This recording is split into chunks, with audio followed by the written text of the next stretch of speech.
Welcome to our fall lawn workshop. I'm Dave Johannes. I'm the owner of Good Earth and general manager. With me today is Kelly Grimes. She's our manager and our moderator this morning. And then we have Nancy Rudrick, one of our lead sales associates. And Nancy's really the person we count on for lawn advice with our customers.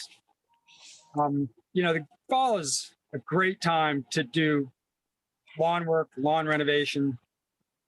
We get the cooler weather, we get ample moisture, we have plenty of sunshine, we have plenty of time to grow. I mean, the grass seeds that we sell will germinate easily into November as long as we don't get too cold weather.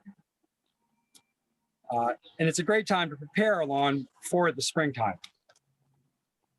A couple things we're going to consider today. Number one is the new county law that many of you may or may not be aware of in terms of what you can and can't use on your lawn. We're going to talk about probably the first part that most people want to do is weed eradication, because once we get rid of weeds, we can expose our area for good lawn. We're going to talk about best practices for a healthy, lush, green, weed-free lawn. And then we're going to talk about putting your lawn to bed, which is kind of an important step at the end of the season. Many of you are probably aware that a little over a year ago, the county, after many years of fighting, enacted a new herbicide, insecticide, and fungicide law in the county, in Montgomery County. It's not a statewide law, it's just a Montgomery County law. And essentially, it bans the use of most chemical or synthetic pesticides, herbicides, and fungicides on your lawn.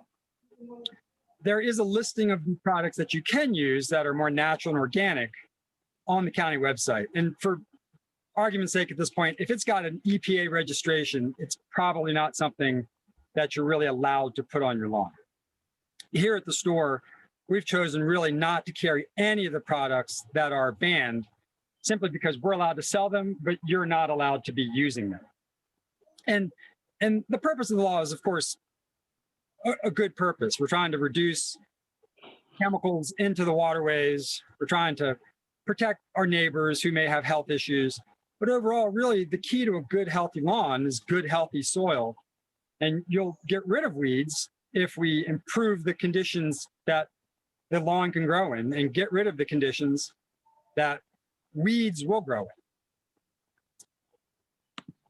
So some of the things that you can still use. Okay, so in general, you can't use a weed and feed. So we have people coming in looking for weed and feeds, and there is no weed and feed that's a organic-based product. A couple of the products we sell, one, you've got selective and non-selective herbicides to use. We're just going to focus on herbicides at this point. We're not going to focus on insecticides or fungicides, although the first product we'll talk about actually does offer some fungicide benefits. So there's selective and non-selective. A selective herbicide is one that won't necessarily kill your grass. Kelly, can you still hear me? Yep. Okay. A selective is one that won't kill your grass, but it will kill weeds in the lawn. So a product like Natrio, which is an iron-based product, can be used as a hose end sprayer or a spot sprayer, which you can spray individual weeds in your lawn or your garden, and it will kill them off. This is an effective product for broadleaf weeds, dandelions, clover, things of that nature, things that grow from root later in the spring. It's not effective, as far as we can see at all, for grassy weeds, things like crabgrass, stiltgrass, Bermuda grass. Things like that really need to have a non-selective herbicide. And a non-selective herbicide is something like Roundup, which really you're not allowed to use in your lawn. And you really want to be careful because Roundup is highly effective in killing what it touches. Roundup is a good herbicide to be used in your garden if you have something you just can't eradicate. But really, the product you probably want to use, and the county authorizes, is a product like Burnout by Bonide. It's an organic herbicide that's oil-based. And it is effective. I've used it on many different weeds. It's not terribly effective on crabgrass unless you apply it often. And it's only available in a spot spray. You can't really broadcast that because unless you want to just burn the lawn and start over, you don't want to do that. So, but a product like Burnout if you apply it a number of times, it will eventually get to the root. 1 or 2 applications, that's probably not going to kill to the root. So you need to be a little bit more diligent. Going back to the Nature product, that does have mild fungicide capabilities too. So if you've got issues with dollar spot or red thread, you can spray that and apply that, and it actually is fairly effective. The third way, of course, of eradicating weeds is the old-fashioned way of just pulling.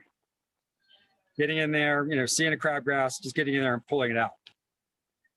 The fourth way, which has grown in a lot of popularity over the number of years, is a product called corn gluten. Corn gluten is an organic product. It's a byproduct of corn. How it really works is it's said to be a product that prevents weed seeds from germinating. And that's sort of true, but not actually true. What it does is it prevents weed seeds from rooting. So a product like crabgrass, if this product is used in the spring, will start to germinate at a particular window of time in the springtime. But the corn gluten, if applied in the right manner, will prevent it from rooting. So therefore, it just ends up dying off. And it can do the same thing with any of the weeds we have that germinate in the springtime from seed. The challenge to using a product like corn gluten is timing. You can't put it on too early. You can't put it on too late. Once your crabgrass, and that's why people primarily use corn gluten is for crabgrass. That's the bane of most of our grass existence. Is that once it's germinated and rooted, you really can't use it. I mean, if you use corn gluten too late, all you're really doing is fertilizing the weeds you're trying to eradicate. Because in addition to being a pre-emergent herbicide, it's also a fertilizer. It's usually rated as a 900 fertilizer. So it's a good dose of nitrogen for your lawn, but it's also going to be a good dose of nitrogen for those weeds we're trying to eradicate. So timing's a bit of an issue. So really, to use corn gluten effectively, you probably need to use it over a number of seasons. Spring is the best season to use it for your grassy weeds, things like crabgrass, stiltgrass, things that germinate. Bermuda grass, it's not going to be effective on at all. You can use it in the fall, but it's not going to be effective for your grassy weeds. It's going to be more effective for like dandelions and clover, things like that. And again, it's a good dose of nitrogen for your lawn, although really in the fall, you don't need to be using much nitrogen. You probably want to focus more on potassium. But just keep in mind, if you're going to use corn gluten, you got to use it after March 1st and before November 15th, just because of the nitrogen use. You need to, the one part of the law that people get confused about is that the herbicide, fungicide, insecticide law of Montgomery County has nothing to do with fertilizer. The state regulates fertilizer usage, and what they ask is that we don't use anything with percentage of nitrogen between March 1st and November 15th. So, and really, in our area, we don't need to be focusing on too much fertilizer at that point. Regardless of our method, it's important to get weeds out so we can get soil and seed in, because grass seed will not germinate unless it's in contact with some kind of soil. We can do all of the above we've talked about and begin the process of creating a healthier environment for your lawn to grow in. And that is the key. Again, going back to what I said in the beginning, the healthier the environment for grass to grow, the better off it will grow.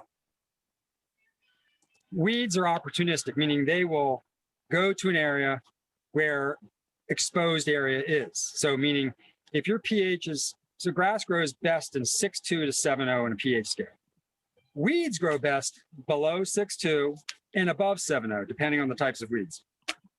They're opportunistic. And typically here in the mid-Atlantic, the soil, unless you've been adding lime, amending your soil for years, it's always going to fall on the lower side of the pH. You're always going to have a more acidic soil. So, the applications of some of these products we'll talk about are a fairly good bet to become effective. And if we can get that environment where your grass seed can grow better, that area of pH that we really want it to be in, then your grass will thrive and your weeds will not.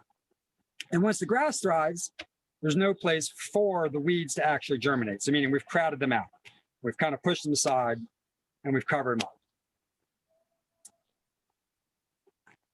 The other key aspect in the environment is compaction. Again, around here, most of the soil is very heavy. I mean, you get a lot of clay around here. If you haven't been, if you just bought the house The builders graded out their lawn. They probably put a very bare minimum of topsoil and probably not a very good grade of topsoil at that. And so you get your thin grass and things pop up. And, you know, aside from the pH environment, there's probably a compaction environment, because if air and water can't penetrate to the roots, then you're going to get a thin, sparse, kind of a anemic lawn. And we want to make sure we get that. And, you know, a simple test, which is a kind of a challenge test, but you can do it, is if you can take your finger and push it down into your soil to the first knuckle, then you probably have a fairly good environment for grass. But if you take that finger and you're trying to push it in and you can't get down to that first knuckle, then you probably have a pretty compacted soil, and we need to try and amend that. So great lawns, thriving, great soil. A couple things we always want to keep in mind. And I'm going to turn this over to Nancy in a second, because she's going to show us, she's been practicing what we preach here. She's been using all these products. And then she can show us a stark contrast in a lawn that she's been maintaining with the practices we preach, and a lawn that has just been let go and she's not touched it. But the things to always remember in a healthy lawn is always cut to 3 inches or above. Don't cut below 3 inches. In a dry season, when there's no moisture, water once a week. That reduces the stress on your lawn. And about an inch. You need just an inch of water in a week, okay? And third, you know, if you're going to fertilize, the best time to fertilize is spring and fall. And then in the Jonathan Green product line that we sell, the methods that we preach, where they really say you only need to fertilize twice a year. And I know there's a lot of forceps programs that put fertilizer on the spring, late spring, summer, and fall. If we can get that soil healthy, the lawn will utilize the fertilizers we put down more effectively, and you won't need it as often. So, you know, we usually promote a fertilizer in the springtime, something that's nitrogen-based, and then a fertilizer in the fall time, something that's potassium-based. A summer fertilizer to help green things up, like a Milorganite product, is a good product. Milorganite's got a little bit more phosphorus in it than you need. You only need phosphorus if you're seeding, really. But if you are applying grass seed late in the spring, then using a product like Milorganite is good, because it's also a non-burning product. One thing I need to backtrack on the corn gluten, and Nancy will touch on it too. If you use corn gluten, so if you do the method of corn gluten, you apply it in that period of time, in the springtime, mid to late March, can't do it too early. It does need to be applied before the forsythia are finished blooming. That's a key. But the real key you got to remember is if you go the corn gluten route, you cannot seed for at least a minimum of 8 to 10 weeks. There's some writings that say you need to wait 3 or 4 months. And the reason is that it'll do the same effect on your grass seed that it does on the weed seeds that are trying to germinate. That grass seed will start to germinate and it'll kill off the root. So your grass seed will be ineffective. I'm going to go ahead and start turning things over to Nancy here. And what we want to talk about is how do we get to great soil? It's correcting the pH through lime. It's correcting pH compaction through the use of Magikarp Plus. It's using lots of organic matter on our lawn, helping to build up microbial activity in that lawn to keep things going, keep life going, and allow that, again, that fertilizer to be better utilized that we do put on. Whether that organic matter be leaf humus, bumper crop, or your own making of compost. So at this point, if Nancy would like to take over, and she can chat a little bit about the method she's been using and the products that she's been using, I'd like to introduce Nancy. Nancy, you want to go ahead and go in? Okay. Good morning. How are you? This is Nancy. I have been working on my lawn for about 2 seasons. I started with Magikarp in 2019 to give my lawn health and balance the pH. And I'm going to turn my lawn, show you my lawn. Oops. Sorry. This is my lawn that I've been working on for approximately almost 2 years. So I was using lime every season to balance the pH to get my grass growing, and it would grow, but it would grow in sparse parts. And then I switched over to Magical in the fall and did the Magical, and I overseeded and I put corn gluten down.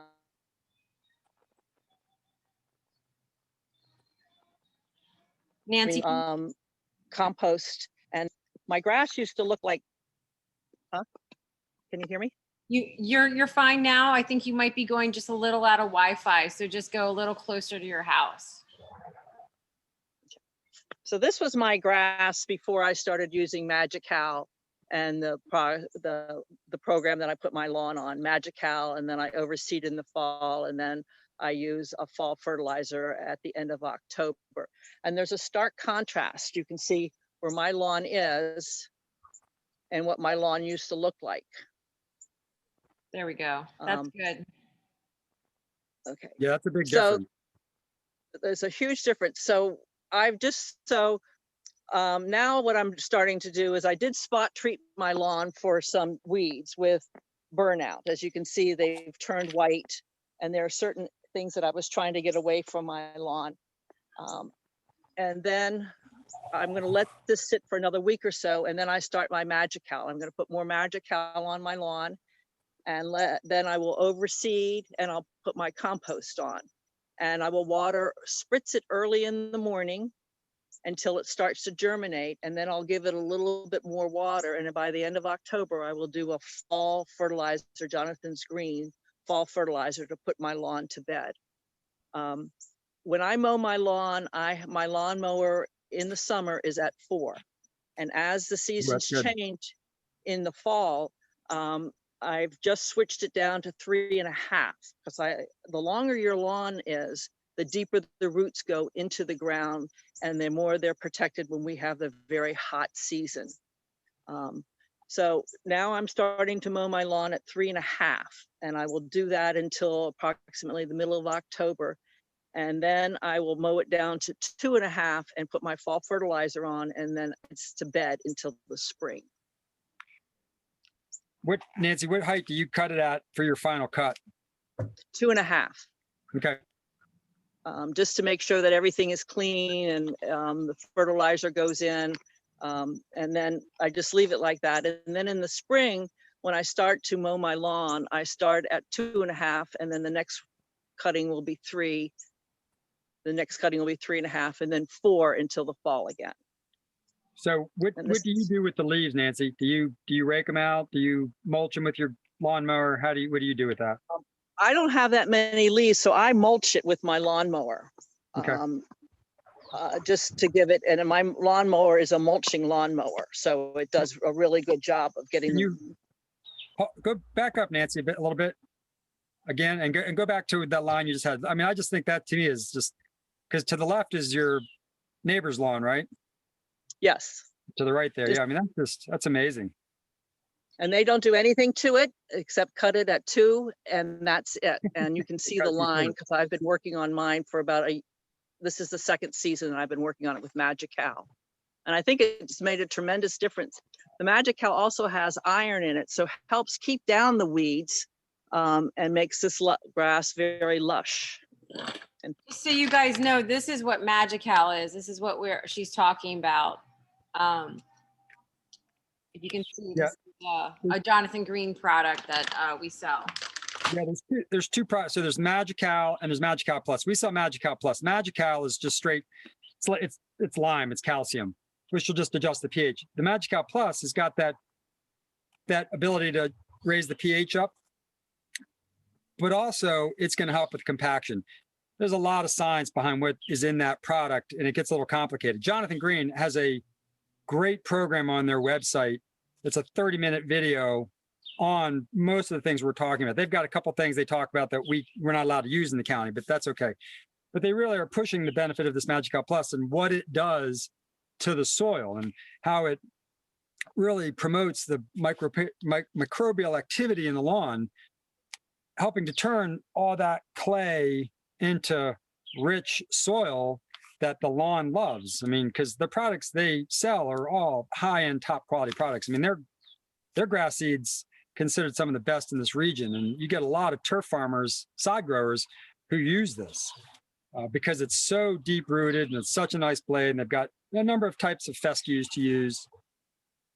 And you know, we've chosen to only carry that because, you know, it's all about your success. And the simpler we can keep the process to help you succeed, the better off I think all of us are. None of us want to be spending, you know, thousands of dollars on our lawn or all kinds of hours just to get it ready. I mean, once we can kind of get that to that, like what Nancy's showing us, that equilibrium, she has to actually do far less care on her lawn aside from cutting it and keeping it clean. Nancy, go ahead. So another very good thing about the Magikarp Plus, it's got biochar in it, which is a very good organic process. It's burnt wood that helps the soil break up, and it stays in the soil. It's not something that goes in and washes out like lime. It stays in and really helps adjust the pH along with the calcium and the iron. And I think that's why it works so well on the lawns. How many times have you applied Magikarp Plus, Nancy? I believe this is, I'm going to do it one more time, and that will be the 4th time since 2000, since we got it into the store, 2019. Okay. Yeah, So and I used to. Go ahead. I'm sorry. I used to lime my lawn every season in the spring and in the fall, and I did not get the results that I get with Magikarp Plus. It's incredible. One thing I neglected to say in the very beginning, we know there's going to be a lot of questions, and Kelly's keeping track of the questions. So at the end, we're going to answer all your questions because a lot of them will probably be duplicates. The second point is the Magikarp Plus comes in 2 sizes. It comes in a 5,000 square foot bag and a 15,000 square foot bag. And you just put it in a spreader. I mean, it's a pretty simple application. And it can also go into your landscape, into your trees. It can go into anything you have soil. Absolutely. I mean, because, you know, this is a total aside a little bit, but, you know, a lot of people are starting to get troubles with some of their trees, you know, after a number of years. If the soil's too compacted around the trees, the same thing can happen. Water can't penetrate and air can't get in there. I mean, air is a very key component for plants to grow. And, you know, if we over mulch things, if we over soil things, then air can't get down in there. And so when you start using a product like Magikarp around these trees, it's going to help break up that compaction, enabling water to penetrate better and air to get in there. I mean, it's a very key component. That's a good point, Nancy. It's not going to hurt by any means. Nancy, do you use a pH meter on your lawn? Did we lose Nancy? I don't know. She's walking around the yard. I don't know if she uses a pH meter. I mean, of course, it used to be that the county extension services would do soil analysis for you. You could send it off and get an analysis of whether your pH is low or high and what your micronutrients are. There's, you know, you can also use the poolside type thing, shaking it up. You know, you want to get a sample just beyond the top layer. You want to get down an inch or two. You can also use, there's actually pH meters. We have 1 or 2 left in the store. A lot of products are kind of hard to find right now because everyone's been gardening. So there's a lot of stuff out of stock, but you can get a simple pH meter that it's electronic, you stick it in and it gives you a pretty accurate reading. It's not as technical as an actual soil test analysis, but you know, for our purposes, if you stuck that thing in there and you saw that your pH was 5.5, well, you know, automatically you're going to need to raise that pH. And on the backs of the bags, it'll tell you how many pounds per square feet you need to put down to try and raise it 1 point, 2 points, 3 points. But again, around here, you're almost always going to err on the side that your pH is going to be low, and applying lime on a yearly or every other year basis is going to certainly improve the conditions for that grass seed to grow in. Have we found Nancy again? I haven't seen her pop up yet. She Okay. might be out of Wi-Fi, but I do have a few questions that are coming in. All right, go ahead. One question was asked twice about how Magikarp is applied. I responded via spreader. I mean, it's like spreading lime or broadcasting your seed or whatever. That's the easiest way to apply it. Unless you want to go around with a little hand spreader, that's fine too. Absolutely. Yeah. I mean, look, you could go, if you don't have a spreader and you have a small area, you could go old school and just throw it around because it's, you want to wear gloves, but it's a natural product. So it's not going to hurt you in any way.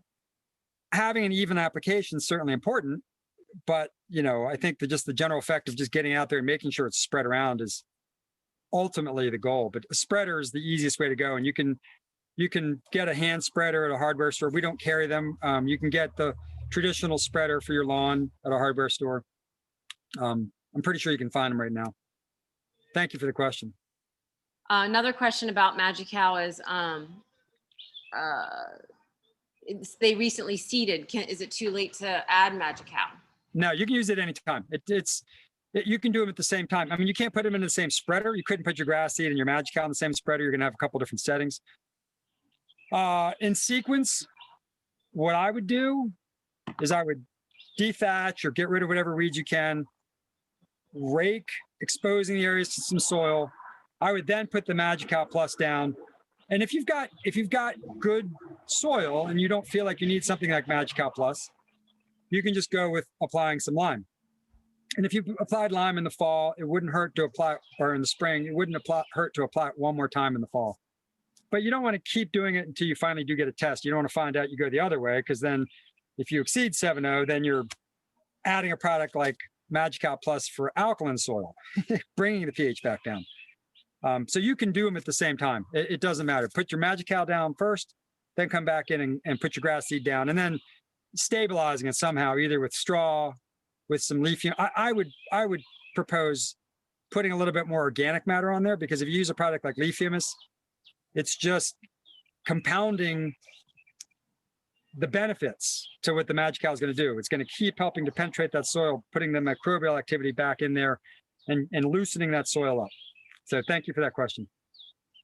Another question: how long can we cut and still effectively overseed? So I guess our question is, how long can they cut their grass and still overseed? Well, it's I think the best way to answer that is two parts. You can overseed almost any time. The later you overseed, the cooler the temperatures. It takes longer for the grass seed to germinate. For our purposes, there's two grass seeds we'll talk about. Jonathan Green's got a number of grass seeds. We primarily carry a Shady, a Sun and Shade. They're Ultra, they're Black Beauty Ultra, which is their premium grass seed. And then this time of year, they have a product called Fall Magic. The difference in those grass seeds primarily are the fescues. Most of the grass seed in those bags are fescues. There's always going to be a little bit of ryegrass. That's a quick riser. It helps stabilize things. And there's always going to be a little bit of bluegrass. Your tall fescues take a little bit longer to germinate. So cooler weather is going to extend that out. So, if you're trying to seed now in November, well, it might take a lot longer for it to germinate. Again, it all depends on the weather. I mean, I'm actually up in Deep Creek Lake, and the weather's the same thing as down there, and it's 75 degrees. It's beautiful. It's sunny. So this is a great time of year to put grass in. We get all that sun. There's Nancy. Okay, thank you, Nancy. The Ultra might come back. It might take a little longer to germinate. The Fall Magics got a little bit more of some different fescues, some creeping and some chewing fescues, and those germinate a little bit more quickly. It still has the blends of the turf type fall fescues, but the idea is to get some grasses growing to help stabilize things. So, you can grass, we have people who come in and put grass seed down in December if it's going to snow, because then it's just kind of laying there dormant for a while. And then when the grass starts to warm up, it starts to germinate and get some roots down in there. It might pop back up. Grass, you're going to continue cutting your grass as long as it's the growing season. And until we have a first really hard freeze and the grass dies, essentially, it's going to continue to grow. So I think what Nancy does is brilliant. And you don't want to just go from your 4 or 3 right down. You want to kind of slowly, gradually lower the blade till you're going to be in your last cut. And, Nancy, I mean, how late have you cut your grass? November? Mid-November? Yeah, mid-November. You can't put fertilizer down after the 15th of November. So my last cut will usually be like at the end of November, the first week of December, if the weather is conducive. Yeah. Last year we had snow on the 18th of November. So that was the end of my cutting season. Yeah. So, I mean, if you choose to make your last cut late October, go ahead and make that your cut. The grass seed, you can do anytime. There's a lot of people who aerate in the fall, and aerate's a good process. But aerate's Far more effective if you have good soil. If you're just using an aerator, pulling clay plugs out, putting fertilizer and seed down, and maybe a little bit of compost, all you've done is kind of delay the inevitable. It's the soil's still not going to get to a healthy ratio for the grass seed to really grow in. So your best bet is to, if you're going to aerate, is put a lot of compost down at that point. Help those holes fill with some microbial activity, some Magikarp Plus, some leaf humus, bumper crop, the organic matter you've created by composting in your thing. That as long as it's got to be good and decomposed. You don't want to throw anything down that's not decomposed, because then you're really going to backfire the process, because the decomposition process is going to take nitrogen from the soil, leaving your grass in a state it doesn't really want to be in. Nancy, what I've been talking about are the different types of grass seed we carry. Just in terms of this time of year for fall, the ultra will grow in sun of up to 5 hours. It's actually a pretty good grass seed for a shady environment, but it can't be a dense shade. It can't be shady nooks for your dense shade areas. How much shade do you have, Nancy? I mean, you said you don't have much. The only trees, place I have shade is under my deck. Yeah, the only place I really have shade is back by my deck, and I get sun all the time. So I use the Ultra Black Beauty sun and shade in my backyard here, where you can see the difference of the color and the. Do you have any cherries right now? When do you and when will you apply your last batch of fertilizer? Will you go up till the 15th, or do you kind of do it later in October? I do it at the latter part of October, the first week of November. Okay. And the other thing I want to say is this is a very organic process. So it's not instant. This has taken about a year and a half, 2 years to get my lawn to look like this. And it's totally organic. That's going to be the net effect of the county law. And that's okay. I mean, the more we put into it now, the less we're going to put into it later. Healthy is the key. Kelly, you got a couple more questions for us? I do. One question is, can we use lime and Magikarp Plus together? You don't need to. That's doubling up your lime. I would just forego the lime and use Magikarp Plus. Yeah, I would only use the lime if you think you have pretty good soil in terms of its compaction. I guess the way to answer it is you could. It's not going to probably hurt, but it's not necessary. I think Nancy's right. Just go Magikarp Plus right now, or lime, one or the other.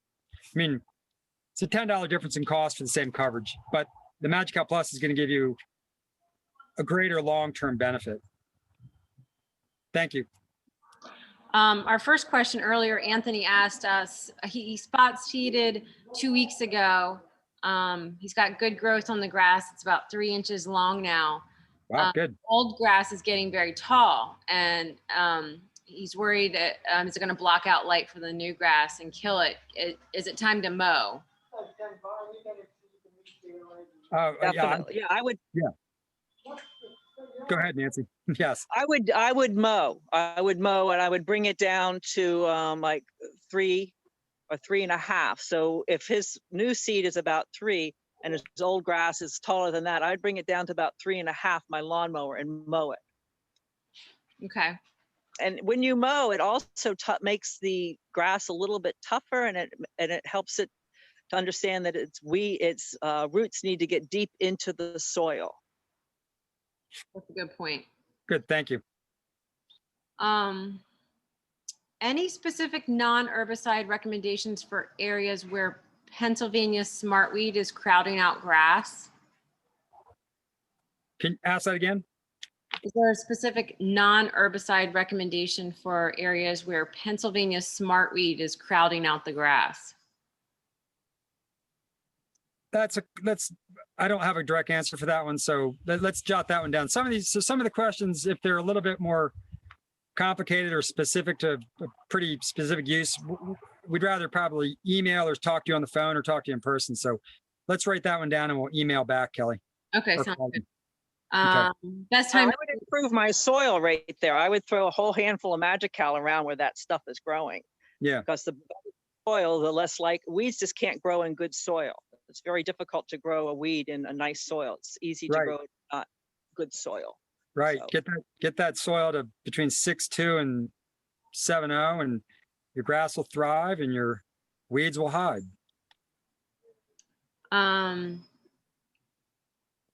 What the best time to apply pre-emergent weed control? Is that spring?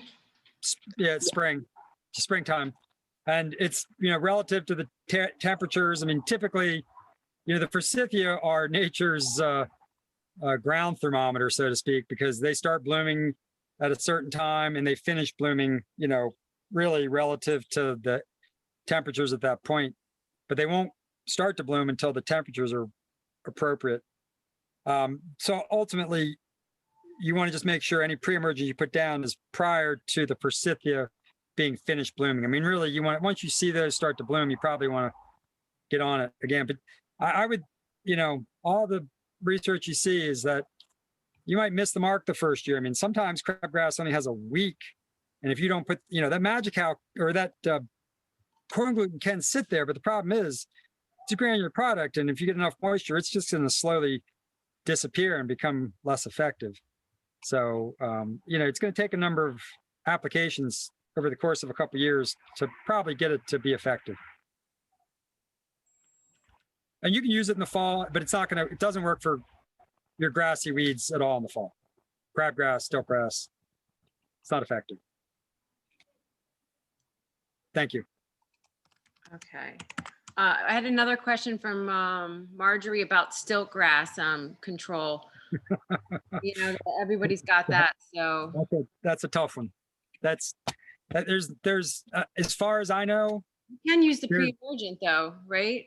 That'll help prevent the weeds. Well, that'll help, yeah, because it's so prevalent now, and the seeds are so toxic and invasive. It's a tough one to get rid of, and it gets in there and it spreads like wow. I mean, it's worse than, and the nice thing about stiltgrass, not nice, but it tends to grow more in shade. Crabgrass grows in more sun.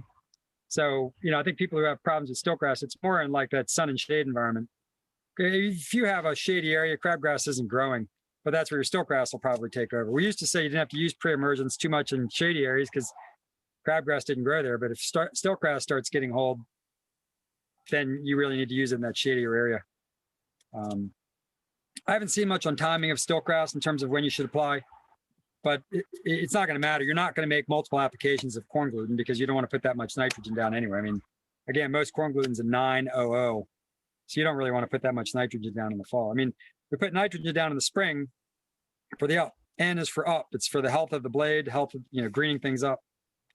The middle one's phosphorus. That's for root development. That's for growing. The potassium we use in the fall because that's like your multi-day vitamin. That's for the overall health of the lawn. So most fertilizers, spring, you see a higher nitrogen, lower potassium, probably no phosphorus. Summer, you'll see nitrogen, some phosphorus, no potassium. Fall, you'll see lower nitrogen, no phosphorus, or low phosphorus, like 1, and then higher potassium. So thank you for the question. I found out that that burnout, if you spot treat your lawn where you've got that stiltgrass, you have to do it a couple of times, but it does eradicate it. But you do have to do it a couple of times, and it has to be over 75 degrees. Yeah. I mean, it's not going to prevent it from next year because it's blowing its seeds right now, but it takes time. Stiltgrass is a tough one. Here's some beautiful seeds of stiltgrass. Thank you. All right, anything else, Nancy or Kelly? What else do you got? Yeah, another question about Magical will deal with moss, but I assume it would. It's going to balance the pH, which moss tends to grow like in acidic soil, like weeds do. So I would imagine it would help. Yep, acidic shade. Yep, absolutely. Raise that pH. A question about burnout. Will it work for poison ivy or poison oak? That's a tough one.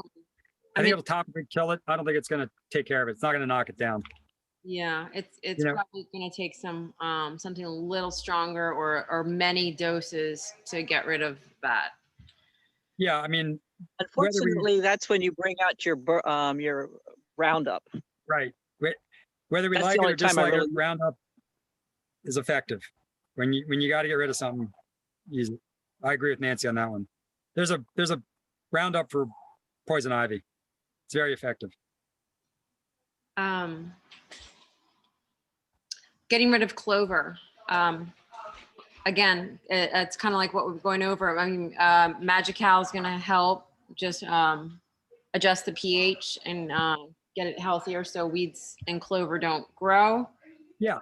Also, The- go ahead. that product, so the Natria product, which is an iron-based product, that's what we've chosen to carry. Yeah, that they have a hose end. I mean, use a spot spray. They also have a hose end application, so you can attach it to your hose. It'll do 5,000 square feet, so something like that. I mean, that again, I found it mildly effective. I'm not going to say it's greatly effective, but it does work fairly well for broadleaf weeds. It's ineffective as far as I can see, unless Nancy's got other experience. Ineffective on grassy weeds. It's ineffective on stilt, ineffective on crabgrass. It's ineffective on, I mean, Bermuda grass is just a whole different animal, but it's fairly effective. It's listed. It's got a very limited listing. I mean, if you look at something like the Bear weed product for lawns, it's got 250 weeds it kills. This has got, I don't know, 25. So it's a fairly narrow product line, but you know, it is effective and it will work on clover. But like Kelly said, eradicate now, improve that soil, and let the grass choke it out. I mean, that's kind of the principle now. If we can now pull the weeds, expose some soil, get grass growing, then there's no area for the weeds to grow. I mean, so even the crabgrass that's sitting there dormant, the seeds that have blown and are ready to grow next spring, get crowded out. I mean, there's no, if the sun can't get in, if moisture can't get in, if the moisture is being used by the grass, then you get less and less weeds. and clover's also a sign of that you have a nitrogen deficiency if you've got a lot of clover. So maybe you should make sure you get a fertilizer with a nitrogen rating. Yeah. All right.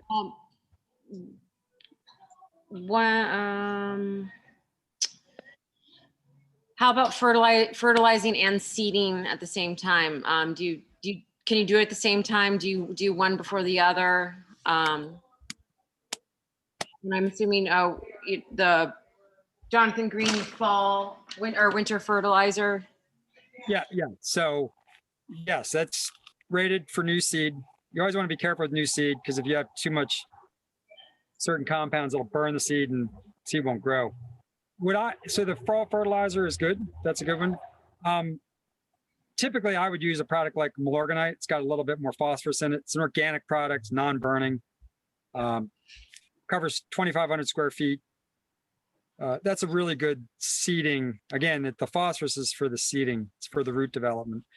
The fall fertilizer, that does too. It's just going to have more potassium. I mean, your best bet if you're going to overseed in the fall is, you know, get it done early, get it watered in, let it grow, get some cuts on it. And then maybe later in October, before that window of opportunity shuts down, is then use some of the fall fertilizer, the winterizer, and inject some more potassium in there, a little less nitrogen. I mean, the analysis on the Milorganite is a 6,4-0. It's pretty low grade and it's very slow releasing. So it's a it was developed as a summer fertilizer. It used to be a 6,02, only nitrogen, but they improved the seeding capabilities of it as an assistant for new lawns. Thank you. One question about getting rid of violets in the lawn. That's a tough one because they have a rhizome. So good old shovel's the best way for those if you're in Montgomery County, right? Yeah, the shovel or the hand. So, you know, sometimes And you just gotta also, get in there and pull them. I was going to also the Magical has really helped get rid of most of my violets on one side of my house that's really sunny. because again, it's really improved the soil. The soil is a nice rich brown instead of a red. And my violets are pretty well. I've got a few because they're pretty tough to get rid of, but in the long scheme of things, I have, I think, 1/4 of what I had about 2 years ago. Yeah, it's beautiful. Hey, so let's, Nancy, why don't you go over one more time what you do as you're putting your lawn to bed practices, how you would treat the lawn in the fall at this point, just because I know some people probably need to dial out, and then Sure. address a few more questions if people want to check out. And Well- again, if we don't get to all the questions, Kelly, we have them, we have their email addresses so we can get back to them. Is that correct? Yeah, if you could just email our, provide your phone number, we can call you directly if you have specific questions. Sometimes it's easier to talk about it rather than email about it. But a good wrap-up question is somebody was mentioned, you know, this is all great information, but they're a little overwhelmed and they just want to know what's the first task, what's the simple go-to this fall just to start working on their lawn. Do you want to take that one, Nancy? This is what I do. This is what I do for the fall, and I started at the beginning of September. I spot weeded the areas that I thought were really horrible, and this is what's happened to them, and they are dying down. So that's been about 2 weeks in the making. And then the next thing I'm going to do is I'm going to put my Magikarp down, and I'm going to put my grass seed down. And then I'm going to put a small compost on top of my grass seed to help it germinate. And that's kind of like a top dressing. And I'm going to sprinkle or spritz in the morning my seed and my lawn just to give it a nice drink. I don't water it. I just moisten the seeds. And you should have germination in about 7 to 10 days and let it grow to about 2 to 3 inches. And then I start cutting my lawn. And my last cut will be approximately 2.5 inches. And then at the beginning of November, I put down my fall fertilizer, and my lawn is gone to bed until March when I see what I need to do. And I probably will throw down some corn gluten in the areas that I know I have stilt grass, and I'm going to wait for my forsythias to come up to really put it down. And and then I start all over again. So what we'll do is, number one, so Nancy will be in the store when we're done with this program. She's actually working in the store today.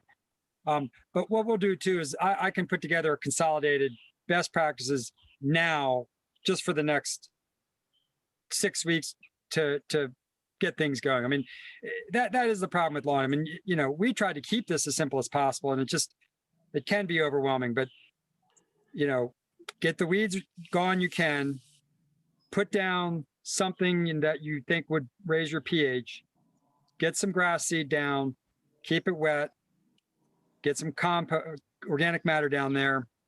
Don't worry about the fertilizing so much. I mean, Milorganite's a good fertilizer if you want to do some right now, but the key is getting that down. There's actually a product we sell which is a spot seeder, so that helps a lot. And it's got some fertilizer in it. But we'll consolidate that down. So we'll get, and we'll go ahead and put that down, and we'll put it on the website, but we'll also just email it to those who participated. I mean, this has been our biggest workshop so far, and we really, really appreciate all you guys taking some coffee time on a Sunday morning with us. I mean, this is great stuff for us.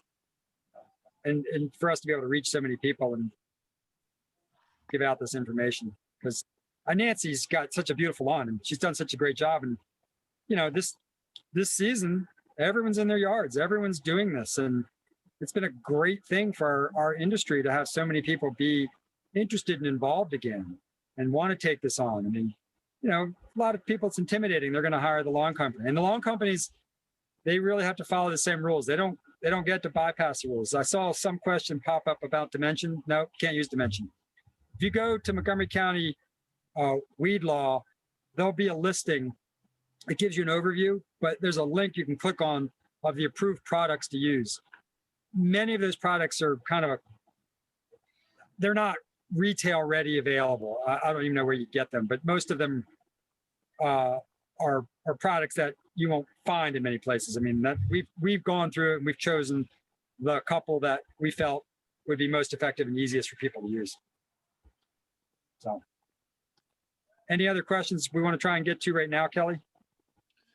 I think everybody's excited about the wrap-up sheet that you're going to create and send out. And also, we are recording this, so we'll send you a link to the recording as well, just to go over it again if you'd want to watch it. But I think overall, we answered all the questions Good. that I had. The one last thing I would say, and the reason, we can, we're an independent garden center. We can choose so many products to sell. We typically try and choose these things that Nancy's been using, I've been using, Kelly's been using, Richard's been using. We get feedback from customers. So we try and hone in on this fact because, it's all about your success. But we've chosen Jonathan Green because it is truly a great product. That grass seed, the ultra grass seed can develop roots that are 4 feet deep, which really makes it a drought tolerant grass. But what's interesting too is that it develops, their turf type tall fescues, it develops a blade that's got a waxy coating on it. And that prevents some funguses from getting on there, but it also prevents, moisture evaporation. So it makes it more drought tolerant. Helps a lot. We really like that product. And our landscape team, that's what they use. If we don't sod, we only use Jonathan Green products, Ultra, Shady Nook, Fall Magic. We've great success. Most people are very, very happy with it. So, Nancy, any last words from you? No, I'm good. I'll see you in the store. Great. Kelly, any last words? Any last quick questions, or you want to just address them later? Yeah. So we'll send out an email with the recording and a note sheet, and then you can respond to that email via any questions you have, and we'll get back to you as soon as we can. I want to make one last thing I meant to mention. So now, a lot of questions come in about leaves. So leaves are great. They're great organic matter. The problem is if you don't mulch them, if you don't cut them and then leave them, if you just left them whole on your lawn, they'll actually kind of start to not kill it off, but it's like if you left a box on top of your grass, it just browns it out and kind of kills it off. And your leaves can do the same thing. It is good organic matter. When oak leaves, for instance, first fall, they're very acidic, but that they decompose pretty rapidly, especially if we mulch them. I personally wouldn't leave all the leaves on and keep mulching them. I would probably, most of the raking doesn't really happen until later in November. You'll get some falling now. Maples will start to give it up. Cherries start to give it up. Oaks won't give it up for a long time. So I would rake, and you get to your last cut, maybe the last couple times, go ahead and leave those leaves and cut them, mulch them, let them get in there. And then they'll be organic matter. But the best thing is rake those leaves. And if you want to create your own composting, start composting. The county gives us compost bins to give you. It's not a complicated product. It stands maybe 4 feet tall, and it's a tube. You can just fill it up with leaves. You can put some other organic matter, and next spring, all of a sudden you have some nice loamy organic matter. You can start spreading your garden and spreading on your lawn. So, but the key is I wouldn't, don't just let the leaves fall and let them be. That's yeah. Long-term, that could be good, but it's not going to be good short-term. You can get molds in the wintertime. You want to mulch them or clean them. Okay. I have, plenty more to offer, but nothing else to offer right now. I, again, appreciate everyone's time. It's great you guys spend the time with us. These are fun to do. We've never had this great participation, and this is a new way for us to go. We love it. We'd love to see you in person. We are open, 9 to 5 Saturday and Sunday, 9 to 6 Monday through Friday. Nancy will be there today, the rest of the week. I'll be there the rest of the week. Kelly will be there later in the week. We got plenty of people who can help, plenty of questions we can answer. Email us, call us, come in and see us. Thanks again for the participation. You guys have a great day. Enjoy the weather. Thank you. Thanks, guys. See you guys.